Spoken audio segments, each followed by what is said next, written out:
కాళ్ళర కొట్టేసి ఇంట్లో పడుకున్న వాళ్ళు కొంతమంది వైఎస్ఆర్ కాంగ్రెస్ పార్టీ కార్యకర్తలకు ఫోన్ చేసి అనిల్ లేడు, నర్సరావుపేట వెళ్ళిపోయాడు, ఇంకా మిమ్మల్ని ఎవరు కాపాడుతారు, ఇక్కడ వచ్చేది తెలుగుదేశం పార్టీయే, చంద్రబాబు నాయుడు గారు మాకే చెప్పాడు వైఎస్ఆర్ కాంగ్రెస్ పార్టీ వాళ్ళ సంగతి చూడమని ఎదుకొస్తే మిమ్మల్ని ఎవరు కాపాడుతారు, మిమ్మల్ని ఎవరితో సంగతి చూస్తానన్నారు.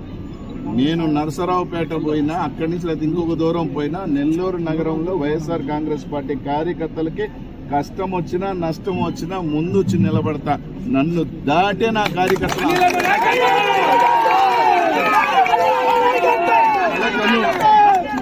కలకను జగన్మోహన్ రెడ్డి గారు రారని, మళ్ళీ జగన్మోహన్ రెడ్డి గారు వస్తారు. మళ్ళీ చెప్తా ఉన్నా, ఎవరైనా తోక జాడించి బెదిరించడం మొదలు పెడితే మళ్ళీ వచ్చి తోలు తాట తీస్తా. నేను నరసరావుపేటకు పోయినాను, నెల్లూరు నగరం ఏమీలే, ఇది నాకు ఒక కన్ను లాంటిదే, ఇక్కడే ఉంటా, ఇక్కడికి వస్తా, ఎక్కడైనా ఆపరేట్ చేస్తా.